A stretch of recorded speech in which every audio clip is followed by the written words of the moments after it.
ครูบาอาจารย์มีหลวงปู่ศูนย์ของเราพระอาจารย์บัวบานพระอาจารย์บีขอโอกาสนำครูบาอาจารย์และก็ขอบอกขอบใจขอบคุณที่ได้มาพักนับลาตรีหนึ่งคืนหนึ่งผ่านไปแล้วก็นอนรับดีฝันเห็นแต่ครูบาอาจารย์ในเกียรติอาจารย์บัวบานฟังฝันว่าจัดงานปริวาสเพราะว่ามันเคยจัดแต่มันฝันกับฝันเห็นเนี่ยแหละนั่นมื้อนี้ก็พระอาจารย์บัวบานของเฮาเพิ่นก็ว่าให้ญาติทานออกจาปราศัยนั้นออกตนญาติโยมอีกครั้งหนึงอาตมาก็เวลาน้อยก็จะพยายามย้อนหลังตัดตอนว่ากลัวจะได้ไปฝรั่งเศสนี่ก็ได้โทรมาก่อนนะว่ามาหาอาจารย์บัวบาน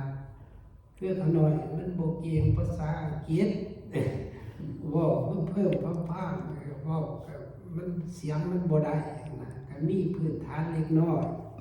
พอเอาตัวรอดอยู่บัดแท้ๆแล้วมันบัดเขาเว้ามามันฟังยากเลยว่าอาศัยอาจารย์บัวบานแล้วก็โทรมาหาแม่ยังไม่ออกคำพูดกับสามีเพิ่นนี่นะว่า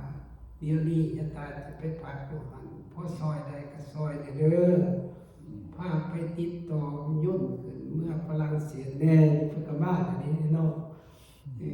คือว่าไปดอกออกเอานี่ญาติบ่เก่งปานใดเข้าไปงงๆอีกพระผู้เฒ่าเนาะอยากให้พาไปพุ่นแล้วส่งฮอดบ่อนมันเกียรติมันพุ่นแห่งดีหรือบ่ฮอดก็ส่งวันเช็คอินเช็คอิหยังนะก็ดีใจอุ่นใจนะไปผู้เดียวมันบ่อุ่นใจอันนี้คือพระอาจารย์บัวบานเพิ่นได้เล่ามานะว่าญาติเป็นหยังจังได๋ไปอยู่เพชรโนก็เพราะว่าสู่อาจารย์บุญสูงบ่ได้อาจารย์บุญสูงยอมไปตะกี้ก็ว่าจากมานี้แต่ว่าทั้งนั้นแห้งหลายก็เลยได้ไปอยู่ถึงจังได๋ก็ตามเนาะเมนยทานอยู่เพชรสนุกก็คืออยู่นี่คือการวิสมอนคือการคือจังซี่ล่ะไปหามาสู่มีหยังกับเพิ่งผ้าใส่กันนั่นน่ะคืออาจารย์บัวบานเพิ่นก็ว่ายทานนี่เป็นฝ่ายวินัยทอดหมายถึงว่าถ้าว่าทั้งโลกก็ภายปกครองด้านอันโลเยนี่ล่ะถ้าพระภิกษุผิดศีลผิดธรรมอยู่บันไดก็แม่นญาตินี่สิไปแก้ไปว่าการไปสำนักสาสางแหละต่อไปนะไปแต่งตั้งขึ้นมาแนวนี้เนื่องจากว่าได้ไปศึกษาอยู่2ประเทศคือศึกษาอยู่ประเทศลาวยังบ่แล้วก็ได้ไปศึกษาอยู่ไทยนำเกี่ยวกับอันพระวินัยโทษนี่ล่ะเกี่ยวกับศาสนาที่เพิ่นว่านี่ล่ะส่วนซิมมาที่คณะทานบ่ไปก็บ่แล้วเบิดอยู่ในอเมริกาเป็นหยังจังว่าซั่นเพิ่นก็มีความรู้เบิดอยู่แต่ว่าเพิ่นบ่ได้รับแต่งตั้งบ่ได้ทำหน้าที่บ่ได้รับหน้าที่คือญาติทานได้รับหน้าที่แล้วก็จำเป็นต้องได้ไปฝรั่งเศสก็คือกันเป็นหยังจังได้ไปผูกพันธสีมาหรือว่าไปสวดพันธสีมาอยู่หันก็เนื่องจากว่าพระผู้ใหญ่ที่เป็นฝ่ายวินัยทอดอยู่หันนั้นเฒ่าแล้วอายุ80ปลายแล้วลูกยากยังยากมากบ่ได้บัดนี้ก็เลยพวกเจ้าภาพเพิ่นคือพระอาจารย์อามนและพระอาจารย์สาธิมาพักอยู่วัดเฮาที่ผ่านมาญาติต้องดีไปบ่ไปบ่แล้วสัตว์เพราะว่าบ่มีพระผู้ใหญ่อยู่หั่นบ่มีพระผู้ใหญ่พาเฮ็ดพาทำพวกขน้อยก็บ่คล่องแคล่วปานใดว่าซั่นบ่มาบ่ได้คือจังซี่แล้วก็ต้องจังไดยากก็มาอาศัยญาติโยมเฮาอยู่นี่แน่อาศัยอาจารย์บัวบานปู่สูงเฮาแน่ปู่ศูนย์เฮาแน่ให้ซอยเหลือพาไปพามาไปส่งนี่ล่ะญาติทานบ่เก่งทั้งนี้ไปเก่งทั้งหนึ่งผมบ่เก่งทั้งหนึ่งนะบัดนี้ก็มาดีใจเพราะว่าเดี๋ยวนี้ทั้งคณะสงฆ์ลาวเฮาเพิ่นว่าสวดนาคก็บ่ให้สวดคือเก่าเอาแบบไทยเบิดว่าซั่นแบบตั้งสายญานะอันแบบลาวเฮาก็แบบว่านาคาติสาแบบว่านาโค นะมาบาดีแบบไทยนี่เพิ่นอยากหาแบบไทยมันสากลเพราะว่าได้ตั้งสายญาขึ้นในบัดนั้นโลดเล่าเฮาอันสวดแล้วจะมาตั้งสายญาที่หลังนั่นน่ะก็เลยบ่อยากคักคือว่าแต่ก็คักอยู่แต่ก็ว่าจะให้มันชัดเจนขึ้นก็เลยเอาแบบไทยๆบัดนี้ยะทานเองเพิ่นเฮียนทั้งลาวทั้งไทยเฮ็ดน้ำไทยก็เป็นเฮ็ดน้ำลาวก็เป็นทั้งนั้นก็เลยว่าผู้ใดสิสวดนาคได้เบิดว่าเป็นแบบนี้ ประกาศหาอยู่3 ปีหาพระสิมาสวดแบบก็เลยมาบอกนอาจารย์บัวบานว่าจะไหนอาจารย์บัวบานงานโจเจียเฮาสิมาถึงกันมีนาค6 โตสิมาบวชไผสิสวดว่าองค์อื่นก็สวดได้แต่ถ้าข้าติดเพิ่นพอมอบมาให้ทานนี่บวชแบบตั้งสายญาติด้วยอาจารย์บัวบานซอยยะทานได้ไปญาติสวดไปเพื่อคำว่าท่องได้2-3 วันได้สับสวดใส่กันคำว่าอาจารย์สางถือกันอมลมคือหนาคือตาครับยะทานนี่ก็โอ้ยเกือบสิบ่ได้ลูกศิษย์มาได้อาจารย์บัวบานตอนนี้ไปสวดทางด้านนี้นะเจ้าว่าบ่ทิ่มบ่ปากันกับเพิ่นโอ้ยจะเป็นเพิ่นเว้าง่ายฟังควบอาจารย์สางกับอาจารย์บัวบานโอ้อื่นน่ะซอยก็น้อยเด้เฮียนสวดเดียวเขาเจ้าก็บ่เฮียนโอ้เด้เฮียนยากกับพระโลจะตั้งใส่ยากเพราะว่ามีวิพัฒน์ปัจจัยที่ละคือกันกับภาษาอังกฤษก็ยังมีเวิร์บมีหน้ามีแอดเจคทีฟเนาะอันนี้ก็คือกันกับภาษาบาลีคือกันคันบ่ฮู้แน่บ่สำนาญนี่ก็บ่เป็นได้เปลี่ยนวิพัฒน์ปัจจัยอันนี้ก็เลยได้อาจารย์บัวบานให้มั่นใจได้เพิ่นได้เดียวนี้สวดหน้าแบบนี้สบายมากถามว่าจะสวดผู้ใดจะบวชก็บวชแบบนี้ก็ดีคือกันง่ายๆวกเข้ามาจักหน่อยเพื่อบ่ให้เป็นการเสียเวลาเพิ่นว่าเฮ็ดหยังบ่อยๆก็ได้บ่อยๆเพิ่นว่าคือยะทานนี้ก็เคยได้เทศน์ให้ฟังอยู่ว่ามีอยู่ในพระสูตรหนึ่งกล่าวว่ามีชาวนาผู้หนึ่งอยู่แคว้นมคธอยู่พุ่นแลอยู่อินเดียสมัย 2,500 กว่าปีมาแล้วนะ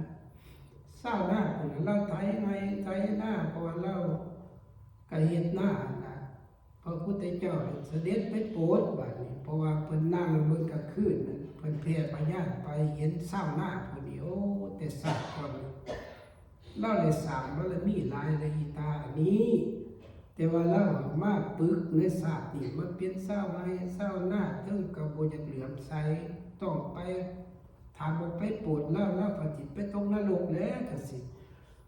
ยามมื้อเช้าพระพุทธเจ้าก็นุ่งสบงสมจีวรแล้วถือบาตรไปผ่านเราไทยได้อยู่นะฮือห้องๆอยู่บาดนี้พระพุทธเจ้าไปบิณฑบาตพระพุทธเจ้าก็ถามเพิ่นก่อนที่ชาวนาพามเอ้ยเจ้าเป็นชาวนานี่เฮ็ดนาเมื่อยบ่หัวเราว่าไผว่าสิเฮ็ดเวียกบ่เมื่อยเราจะตอบรบถูกพระพุทธเจ้าได้รับมันก็เมื่อยแล้วเราว่าเฮ็ดไทยเฮ็ดนาแฮงไทยนาแฮงเมื่อยแล้วเนาะพระองค์นั่นติบ่เมื่อยว่าซั่นฮอดยามมื้อเช้าถือบาตรมาบิณเอาโลดมันก็ง่ายแล้วเราเว้าเปลี่ยนซั่นน่ะเราประสบพระพุทธเจ้าก็เลยตรัสว่าเขาของเพิ่นมีเมตตาเว้าเพิ่นก็บ่เครียดแล้วพระพุทธเจ้าเพิ่นก็ยิ้มน้อยนึงเพิ่นก็ว่าพามเอ้ยหน้าเฮานี่แห่งกว้างอะไรก็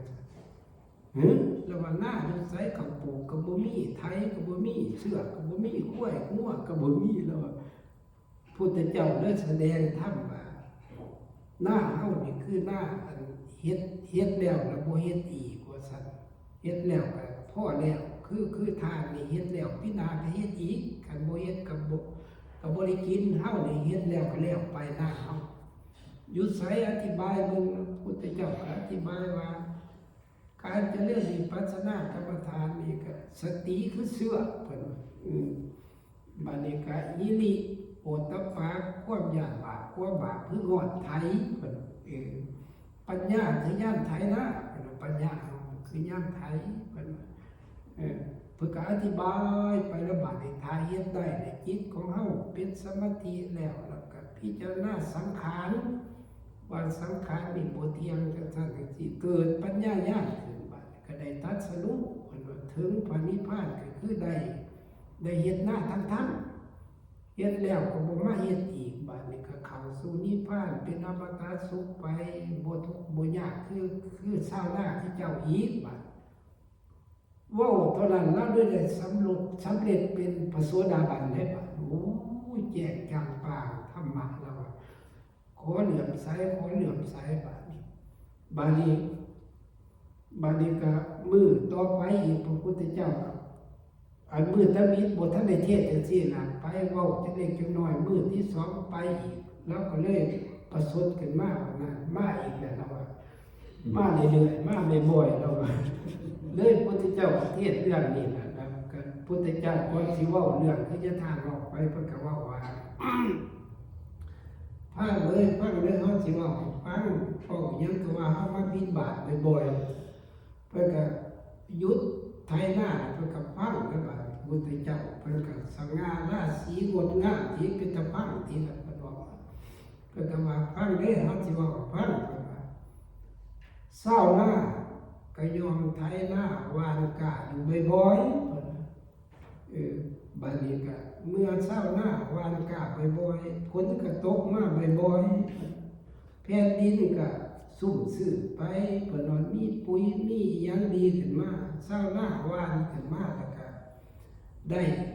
ปลูกเขาบ่อยๆก็ได้เขาบ่อยๆคือการให้ทานบ่อยๆนี่นะให้ทานบ่อยๆก็ได้บุญบ่อยๆไปเกิดในสวรรค์บ่อยๆพระพุทธเจ้าเอาแหละแล้วเป็นธรรมะอยู่เป็นคันแนวนี้แล้วก็ตั้งใจฟังอย่างนี้พุทธเจ้าก็ว่าไปอีกบัดนี้คือว่าพวกเลี้ยงงัวก็เข้าไปขีดเอานมงัวบ่อยๆลูกงัวก็เข้าหาแม่งัวบ่อยๆเข้าไปบ่อยๆก็ได้ดูดนมบ่อยๆขออภัยนะก็ใหญ่บ่อยๆเจ้าของก็นำไปขายบ่อยๆก็ได้เงินตาเข้ามาครอบครัวบ่อยๆบ่เท่านั้นก็เฮ็ดไปหลายๆก็ประเทศชาติก็ได้เศรษฐกิจเข้าประเทศบ่อยๆเศร้าหน้าขายเข้าบ่อยๆรัฐบาลก็เอาเข้าไปขายบ่อยๆนอกประเทศก็ได้เงินตาเข้าประเทศบ่อยๆห่วยเราเป็นตาฟังเราก็เสนอเสน่ห์แล้วฟังบัดนั้นบาลีพุทธเจ้าว่าคนเฮาคือกันสัตว์ทั้งหลายยอมเข้าสู่ขั้นมารดาบ่อยๆขั้นเข้าสู่ขั้นมารดาบ่อยๆก็เกิดบ่อยๆขั้นเกิดบ่อยๆตายบ่อยๆบัดนั้นตายแล้วก็เข้าสู่ประสาทบ่อยๆบัดนั้นหากว่าผู้ใดเกิดขึ้นมาแล้วเกิดขึ้นมาบ่อยๆแต่ว่าเกิดขึ้นมาแล้วมีสติปัญญาก็บ่เกิดอีกเพิ่นว่าถ้าเฮามีสติปัญญาคือถึงมรรคผลนิพพานคือเฮาเฮ็ดเดี๋ยวนี้ก็คืออาจารย์บ่บานพาเฮ็ดนี่แหละนั่งสมาธิบ่อยๆมันก็จะได้สมาธิบ่อยๆได้คันมันยังบ่ทันได้มันน่าสิได้คือหลวงพ่อพุทธทาสเนาะมีคนไปถามเพิ่นพระนิกรที่ดังๆคือจะมีแต่เทศอย่างเดียวหลวงพ่อพุทธทาสเขียนแต่หนังสือพิมพ์แต่หนังสืออย่างเดียวคือบ่เห็นปฏิบัติวิปัสสนาเลยไปถามหลวงพ่อครับหลวงพ่อคือตีแต่พิมพ์ดีก็เฮ็ดหนังสือออกบ่ถอยเฮ็ดอยู่บ่วิปัสสนาหลวงพ่อพุทธทาสว่าไปเบิ่งที่ละข้างล่างเฮาไปแล้วไปเห็นอันหลุมยาวอันมากแม่นหยังหลวงพ่อนี่อะไรหลวงพ่อนี่แหละคือล่องที่เราเดินจงกรมกลับไปกลับมาจุดเพียงหัวเข่ามันอยู่โอ้โหจะหลวงพ่อก็เห็นตัวเราทำมาแล้วเราจะมาสอนพวกท่านนี่แหละเฮาเฮ็ดหยังบ่อยๆมันก็เมื่อมันบ่ทันเกิดก็คือการกว่าเฮานั่งสมาธิไปเรื่อยๆนะครับมันก็บ่ทันเข้าได้ตอนนี้นั่งเข้าก็คือการเฮาเดินจงกรมนี่นะดินตะมิดมันก็แข็งแกร่งเหินไปก็ล้มเพียงหัวเข่าก็เดินจงกรมอยู่บ่เศร้าอันนี้คือการเฮ็ดบ่เศร้าเฮ็ดบ่อยๆมันก็สิได้บ่อยๆได้ออกต้นญาติโยมเด้อขอให้ญาติโยมทั้งหลายสักส่วนกันมาอย่าเบื่ออย่าได้ในการเฮ็ดวิปัสสนากรรมฐานให้ขออนุโมทนาสาธุการในบุญกุศลที่ญาติโยมทั้งหลายได้มาเฮ็ดมื้อนี้ขอให้ ได้มรรคได้ศีลได้ธรรมได้สวรรค์นิพพานได้มรรคผลนิพพานด้วยกันทุกท่านทุกคนเถิด สา สาธุ